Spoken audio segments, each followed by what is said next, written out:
Good day once again, and welcome to another session of Counselor Business Innovation Masterclass. My name remains Emene Ifeanyi, and I'm your Wise Counselor.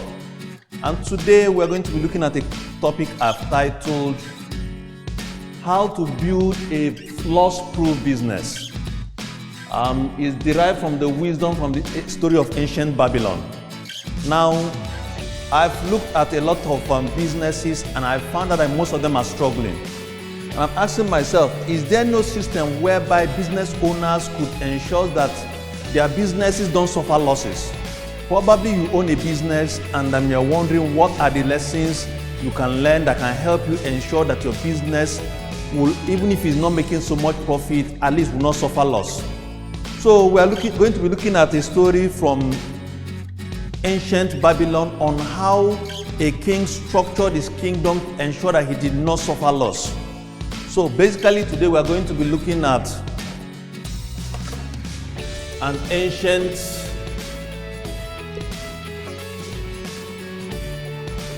wisdom. So, as the story goes, in the year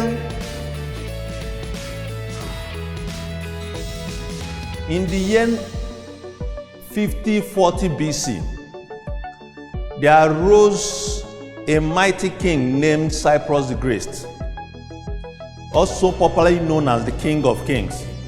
Now, Cyrus the Great was the king of Persia in the ancient time when the Babylonian kingdom was also rising.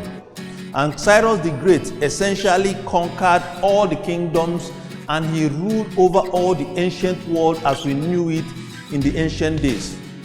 Now, in the year 5040 BC, Cyrus the Great attacked the kingdom of Babylon.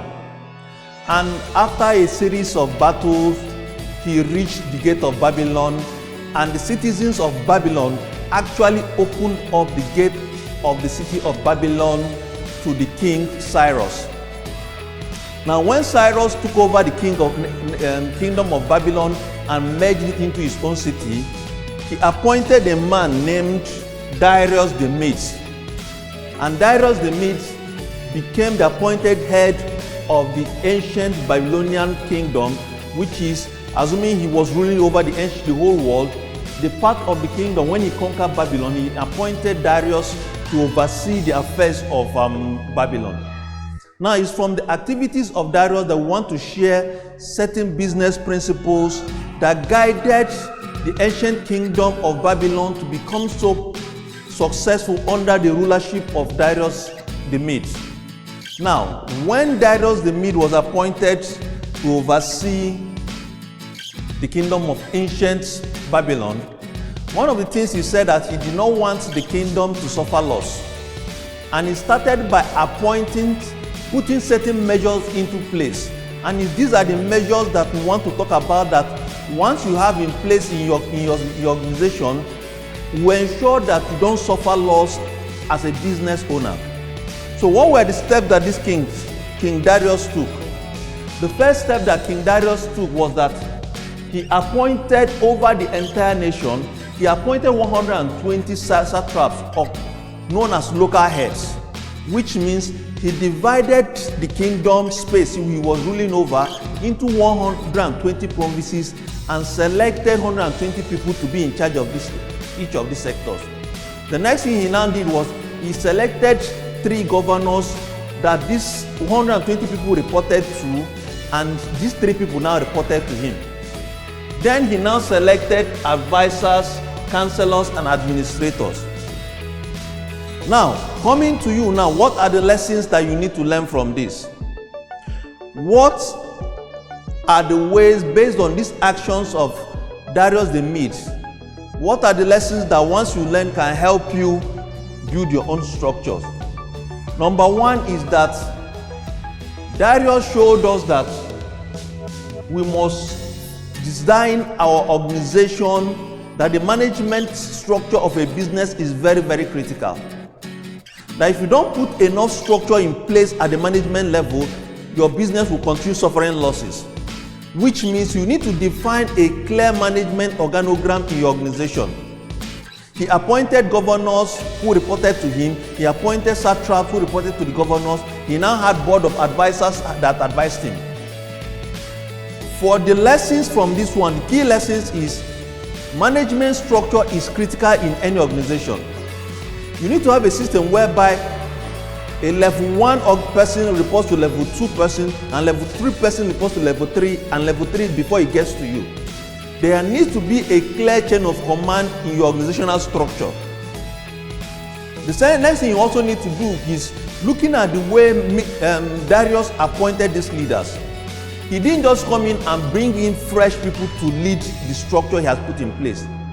From the existing structure that the Babylonian king that they deposed had in place, he started to select the wisest amongst them.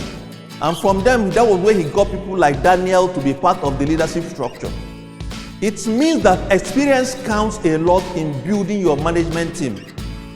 No matter how much you like people, you must ensure that those who are in the management position in your organization are people who are experienced and knowledgeable in that particular area that you want to put them.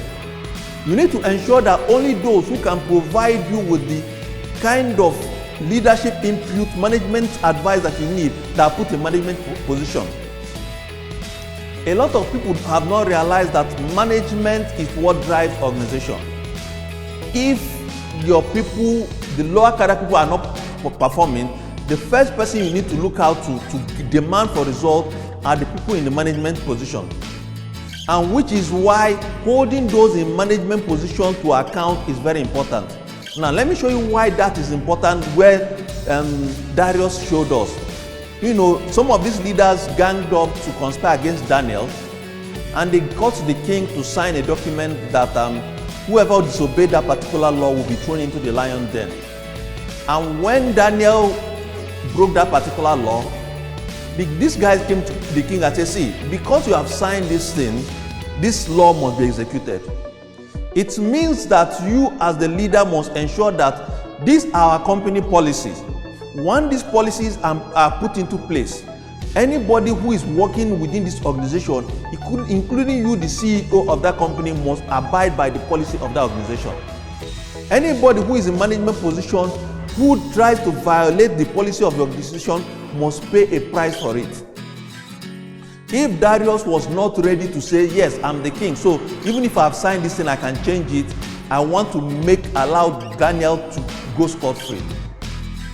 If he did not do that, then you must understand that the policies of your organization must be binding on everybody within your organization. That company policies are not just what you make for just making sake. That your company policies are what you put in place because you want to design an organization that will grow and outlive you. The next thing that he did was one of the things that we need to learn from Darius was that how decisions are made in your organization are very important, and that people must be held accountable and responsible for their actions and inactions. That there must be a price of when people try to deceive you as the leader. That anybody who deliberately tries to mislead you and you notice it, that there must be prices to be paid. When Daniel escaped the judgment of when he was thrown into the lion's den and he came out, those people who deliberately deceived the king to make a wrong decision were punished for it. It means in your organization you must have a clear sanctioning plan in place in your organization. That people should not be allowed to get away with any wrongdoing that they do. That you see that is a deliberate action that they put in place to deceive you as the leader. Your job as the business owner must be to ensure that your business does not suffer loss. And for it not to suffer loss, number one, you must have clear management structure in place. Number two, you must carefully select those you put in management position. It's not just anybody that you select to put in management position. There must be a careful decision to select those who are experienced in the area of management, in the area of decision, in leadership, in putting in management position. How decisions are made in your organization are important. It shouldn't be an off-cuff thing. Okay, you wake up today, you make up any decision. No. There must be a policy, there must be guideline that dictates how decisions are made in your organization? What are the principles that guide those who make decisions and policies in your organization? And people must be held accountable and take responsibility for their decisions. Even as a leader, when you make bad decisions, you must rise up to take responsibility for those bad decisions you've made. I've seen a business owner who takes all the accolades for anything that goes right in his organization, but always look for who to apportion the blame to when things goes wrong. But great leaders learn to take both the responsibility for when things go wrong and responsibility when things go right in the organization. The same too has to apply to you when you don't want things to go wrong in your organization. You don't want your organization to suffer loss. Once there is no system whereby people are made to take responsibility for their action and are held accountable for actions that occur in your business, it means that the business will suffer loss. I hope with these ideas, these lessons from Darius the Mede and Cyrus the Great, that we have learned how some ideas on insight we can bring into our organization to help it to grow. Thank you for watching today's session, and we'll see you tomorrow. God bless you.